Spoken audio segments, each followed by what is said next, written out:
তো এখানে একটু দেখাবো যে কিভাবে মন্টে কার্লো সিমুলেশনটা রান করতে হয়। শুরুতেই হইতেছে সফটওয়্যারটা নামানো থাকতে হবে, মানে এই যে ওরাকল ক্রিস্টাল বল এটা নামানো থাকতে হবে। এটা ক্র্যাক ভার্সন হইতে পারে বা ফ্রি ভার্সন হইতে পারে, অথবা যে কোনো একভাবে এটা কালেক্ট করে এটা ইনস্টল করে নিতে হবে ল্যাপটপে। সো ইনস্টলেশন প্রসিডিওর এখানে বলতেছি না, ইনস্টলেশন প্রসিডিওর এটা এক এক সময় এক এক রকম হবে। সো জাস্ট এখানে দেখাই যে কিভাবে আমরা সিমুলেশনটা রান করব সেটা। তো শুরুতেই এই যে ওরাকল ক্রিস্টাল বল যে অ্যাপটা আছে সেটার মধ্যে ক্লিক করলাম।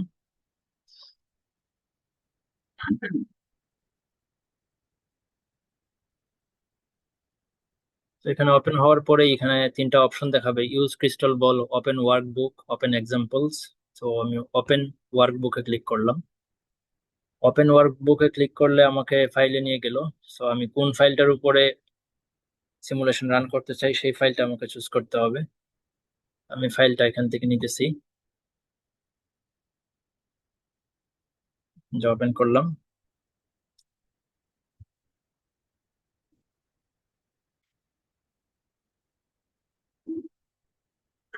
তো এই যে ক্রিস্টাল বল অপশনটা চলে আসছে।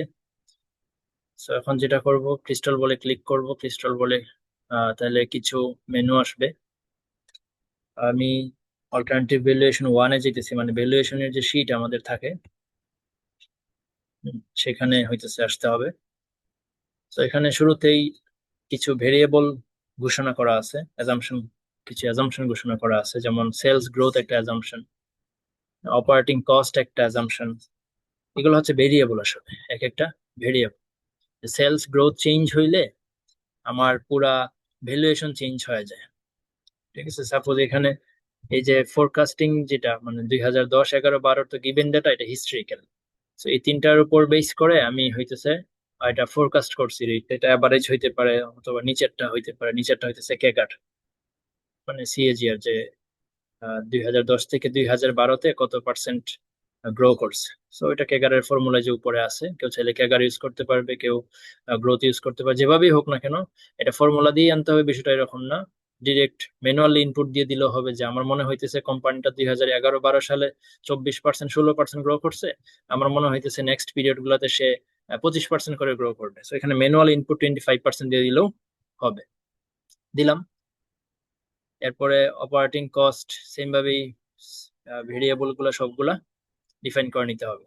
সবগুলা ভেরিয়েবল শুরুর দিকে থাকতে হবে। ঠিক আছে, এরপরে এখানে ভিতরে আমার ভ্যালুয়েশন ফোরকাস্ট করা আছে। আর লাস্টে হইতেছে যে এফসিএফএফ এর যে টেবিল আছে, এটা তো হচ্ছে এফসিএফএফ এর টেবিল।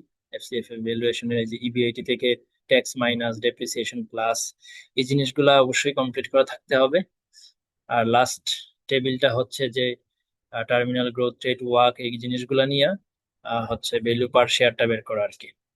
তো সবকিছু কিন্তু কানেক্টেড, এখানে যা দেখতেছি সবকিছুই কিন্তু একটার সাথে একটা কানেক্টেড, মানে লিঙ্ক আপ করা আর কি। যেমন সেলস গ্রোথ নিয়ে যদি আমি শুধু বলি, সেলস গ্রোথ এখানে আমি ফোরকাস্ট করছি কত পার্সেন্ট, 20.33%।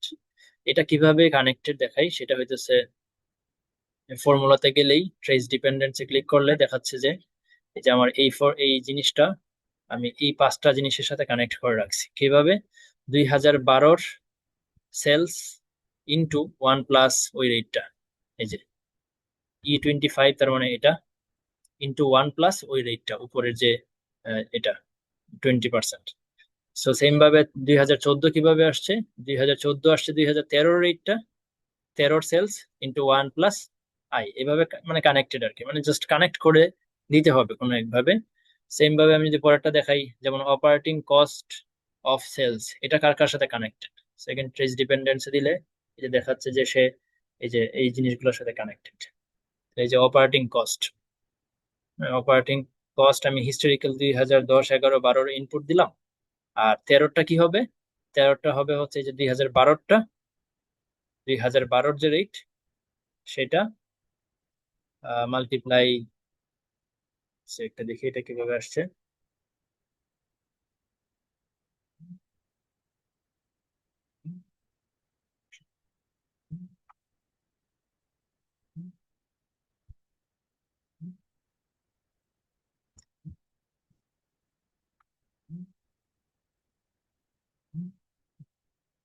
এটা হইতেছে অপারেটিং কস্ট রেট। তো এটা আসলে হচ্ছে F25 আর F5। F25 কোনটা? F25 হইতেছে রেভিনিউ। আচ্ছা, এটা রেভিনিউ এর উপরে, হ্যাঁ উপরে তো এই যে রেভিনিউ এর উপরে করা আছে যে operating cost of sales, sales এর পার্সেন্টেজ এগুলো, এই যে 93%, 92%, এগুলো হিস্টোরিক্যাল সেলস দিয়ে হিস্টোরিক্যাল অপারেটিং কস্ট কে ভাগ করা হয়েছে। তাহলে এই তিনটার এটা আসছিল, এই তিনটার অ্যাভারেজ নেওয়া হয়েছে, এটা হচ্ছে আমার ফোরকাস্ট। তাহলে এই জিনিসটা এখন 2013 সালের যে সেলস আছে সেটার সাথে গুণ দিয়ে বের করা হয়েছে 2013 অপারেটিং কস্ট, এভাবে সবগুলা বের করা হয়েছে। ঠিক আছে, এরপরে প্রত্যেকটা ভেরিয়েবল এখানে এই যে other operating income, other gains and loss, finance income, এই সবগুলাই কোনো না কোনো একটা ভ্যালুর সাথে কানেক্ট করে রাখা হয়েছে এবং সেটা আহ, এখানে ভ্যালুয়েশনে ইম্প্যাক্ট ফেলাইতেছে। তো এভাবে কানেকশন তৈরি করার পরে এখন যাইতে হবে সিমুলেশন রানের জন্য কিছু আহ, জিনিসপত্র রেডি করা। সেটা হইতেছে যেই জিনিসটা আমি ভেরিয়েবল হিসেবে ডিক্লেয়ার করছি সেই জিনিসগুলা ফর্মুলা থাকতে পারবে না। আমার মেইন ফাইলে অবশ্যই ফর্মুলা থাকবে, কিন্তু আমি যখন সিমুলেশনে আসব, সিমুলেশনের জন্য ওই ফাইলটা মানে পুরো এক্সেলটা একটা কপি বানিয়ে নিতে হবে। কপি বানানোর পরে এই যে 20% যেটা সবকিছুর সাথে কানেক্টেড, এই 20%কে এখানে ফর্মুলা দেওয়া আছে না, এটাকে ফর্মুলাতে রাখা যাবে না, এটা কপি ভ্যালু পেস্ট করে নিতে হবে। তাহলে আমি কপি করলাম এবং ভ্যালু পেস্ট করে দিলাম, তাহলে এই যে এটা এখন ফর্মুলা থেকে এটা জাস্ট ভ্যালুতে চলে আসলো। বাকিগুলাও আমার সেম ভাবে ভ্যালুতে কনভার্ট করে ফেলতে হবে, এগুলো ফর্মুলা থাকা যাবে না। ঠিক আছে, এখানে ফর্মুলার জায়গায় ভ্যালু দিয়ে দিলে কোনো লিঙ্ক আপে কোনো সমস্যা হবে না। একটা দেখাই, এই যে 20%, এটা এই যে ট্রেস ডিপেন্ডেন্সি দিলে এই যে লিঙ্ক আপ আসছে তার মধ্যে। এই ফর্মুলাতে গিয়ে ট্রেস ডিপেন্ডেন্সি ক্লিক করলে বোঝা যাবে যে আসলে ফর্মুলা লিঙ্ক আপ, এটা এই সেলটা লিঙ্ক আপ করা আছে কিনা। যদি লিঙ্ক আপ করা না থাকে তার মানে এটা সিমুলেশনে কোনো ইম্প্যাক্ট ফেলাবে না। আচ্ছা, সো এই সবগুলাকে আমি কি করলাম, ভ্যালু পেস্ট করে নিলাম। এখন এখান থেকে আমি একদম লাস্ট থেকে হইতেছে টার্মিনাল গ্রোথ, এটাকেও আমি আমার ভেরিয়েবল হিসেবে রাখবো, এজন্য আমি এবং ওয়াক এই দুইটাকে আমি ভেরিয়েবল হিসেবে রাখবো। এই জন্য আমি দুইটাকে সিলেক্ট করে এই দুইটাকেও ভ্যালু পেস্ট করে নিলাম, কারণ এগুলোকে আমি ভেরিয়েবল হিসেবে রাখবো। সো এই হচ্ছে আমার ইয়া করা হয়ে গেল, কপি পেস্ট করা, ভ্যালু পেস্ট করা হয়ে গেল। এখন প্রত্যেকটা ভেরিয়েবলের জন্য ক্রিস্টাল বলে গিয়ে অ্যাজাম্পশন ডিফাইন করে দিতে হবে যে প্রথমটা কোন ডিস্ট্রিবিউশন ফলো করে। সাপোজ আমি বললাম নর্মাল ডিস্ট্রিবিউশন ফলো করে, নর্মাল ডিস্ট্রিবিউশন যদি বলি এখানে মিন স্ট্যান্ডার্ড ডেভিয়েশন যা আসে তা রাখলেই চলে, অথবা একটু নিজের মতো করে একটু বাড়ায় কমায় নেওয়া যেতে পারে। ঠিক আছে, যা আছে আমি তাই রাখলাম। ওরা মোটামুটি একটা ক্যালকুলেশন করে, আমার কাছে মনে হয়েছে একটা স্ট্যান্ডার্ড ডেভিয়েশনে ক্যালকুলেশন করে এখানে বসায়। তো সেম ভাবে প্রত্যেকটা ভেরিয়েবল এভাবে, যে এটা সবুজ হয়ে গেছে, এরপরে ভেরিয়েবলে ক্লিক করলাম, ডিফাইন অ্যাজাম্পশনে গেলাম, এটাও নর্মাল ডিস্ট্রিবিউশন হবে। সো এই যে শেপ আসলো, এখানে 9% দেওয়া আছে, এটা এটা একটু বেশি আসছে আমার কাছে মনে হইলো, সো আমি 5% করে দিলাম। চাইলে যা আসে তাই রাখা যায়, এভাবে সবগুলা ভেরিয়েবল ডিফাইন করে নিতে হবে। এরপরে আমি একটু ফাইন্যান্স ইনকামটা নেই। ফাইন্যান্স ইনকামটা এটাও নর্মাল ডিস্ট্রিবিউশন হবে, কারণ এটা পজিটিভও হইতে পারে নেগেটিভও হয়ে যেতে পারে। যা আছে তাই রাখলাম। ফাইন্যান্স কস্ট আমার মনে হয় এটা লগ নর্মাল হইতে পারে, এটা চ্যাট জিপিটি এগুলো বললেই হয় যে তুমি বলে দাও ভেরিয়েবল গুলোর নাম দিবা, দিয়ে বলবা যে কোনটা কোন ডিস্ট্রিবিউশন হওয়ার পসিবিলিটি আছে, তাহলে সে বলে দিবে যে এটা এই এই এই ডিস্ট্রিবিউশন হবে। তখন ওই অনুযায়ী এখানে অ্যাজাম্পশন গুলা সেট করে নিলেই হবে। ঠিক আছে, আমি আর দেখাইলাম না, বাকিগুলা ইম্পর্টেন্ট না আমার কাছে মনে হয়েছে।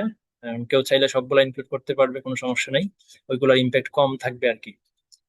তো এরপরে টার্মিনাল গ্রোথটাকে দিলাম হইতেছে নর্মাল, কারণ এটা টার্মিনাল গ্রোথ পজিটিভ নেগেটিভ দুইটাই হইতে পারে।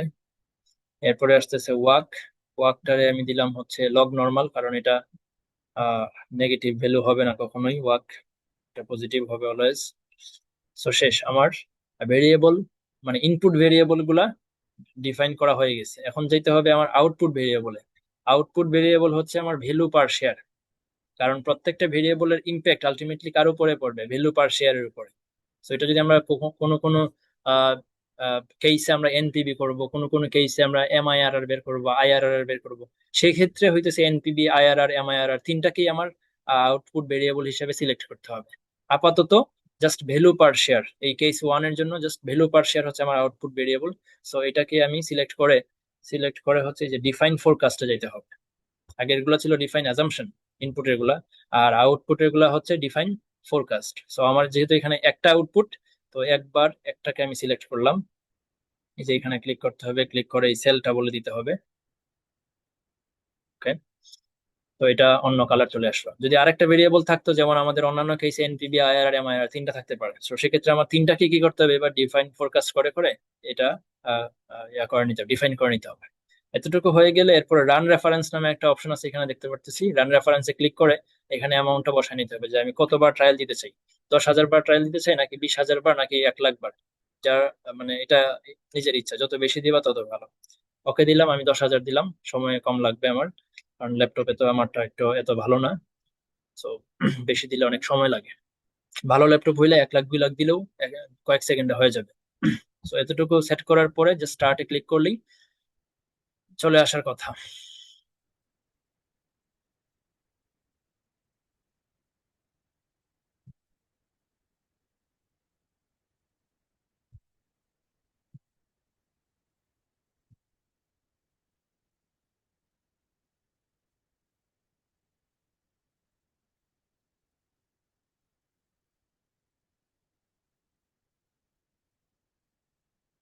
তো এই যে 10,000 বার দিছি, তাও আমার অনেক সময় লাগছে। তো এখন যেটা করতে হবে, আউটপুট চলে আসলো। এখন এখান থেকে আমাদের কোন কোন জিনিসগুলো রিলিভেন্ট, আমরা কি করবো এগুলো দিয়ে।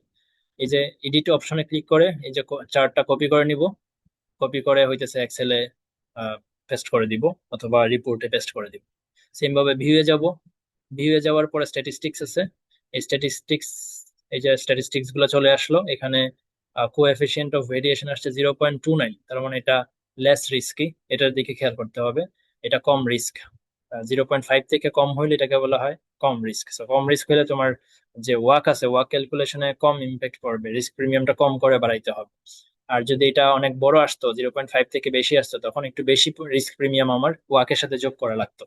সো এটার ইমপ্লিকেশন হচ্ছে ওই জায়গায় পড়ে আর কি, ওয়াক ক্যালকুলেশনে গিয়ে পড়ে। সো এটা এই যে এডিট অপশনে দিয়ে এই যে কপি স্ট্যাটিস্টিক্স কপি করে এগেইন যেখানে যেখানে দরকার সেখানে সেখানে পেস্ট করে নিতে হবে। এরপর যেতে হবে ফোরকাস্টে। ফোরকাস্টে যাওয়ার পরে ওপেন সেন্সিটিভিটি চার্ট। এই সেন্সিটিভিটি চার্টটাও এই যে এডিট অপশনে ক্লিক করে কপি চার্ট, কপি করে এটা যেখানে যেখানে দরকার সেখানে নেওয়া যাবে।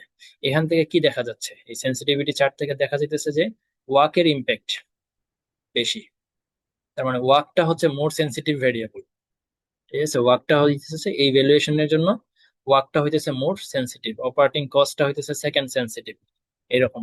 ঠিক আছে।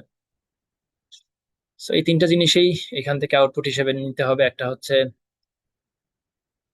ওই ভিউয়ে গিয়ে স্ট্যাটিস্টিক, একটা হইতেছে ফোরকাস্টে গিয়ে ওপেন ওপেন সেন্সিটিভিটি চার্ট, আর একটা হইতেছে ভিউয়ে গিয়ে ফ্রিকোয়েন্সি। মানে ফ্রিকোয়েন্সি বলতে যে শুরুতে যেটা আসে আর কি।